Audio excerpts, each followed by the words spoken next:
6 تا سارق مهندسی هم دست به سرقت زدن و $1000 یا 80 میلیون تومان گیرشون اومده. و الان تنها چیزی که باعث ترسشون شده نه پلیس و نه زندان، ناروه. بازی تو 10 دور برگزار میشه. هر بازیکن یه تفنگ و 10 تا تیر داره. از این تیرا 4 تاش جنگی و 6 تاش مشقیه. هر دور باید یکی از تیرا رو توی تفنگش بذاره و یکی از دوستای سارقش رو هدف بگیره. کسی که مورد هدف تفنگ قرار گرفته میتونه تسلیم بشه و به خاطر بزدلی غنایم اون دور رو نمیگیره. البته آسیبی هم نمیبینه.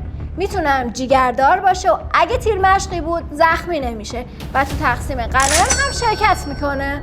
پایان دور دهم کسی که زنده مونده باشه، یعنی کمتر از تیر جنگی خورده و بیشترین غنیمت رو جمع کرده، برنده میشه و به اندازه غنیمتش پول واقعی میگیره. فقط همین نیست، بازی کلی قابلیت داره. هر راند یک نفر رئیس میشه و میتونه جهت تیر یه سارق دیگر رو تغییر بده. البته از راههای دیگر میشه تو بازی غنیمت بیشتر به دست آورد. مثلا کسی که کارت جواهر بیشتری جمع کرده باشه، یه جواهر به ارزش $60 هم گیرش میاد. یا اگه کلکسیون دار باشه، به ازای هر تعداد تابلو طبق جدول امتیاز پول بیشتری هم میگیره. البته سارقای ما عادی نیستن. بینشون یه سری قدرت هم وجود داره که تو طول بازی باشون آشنا میشی.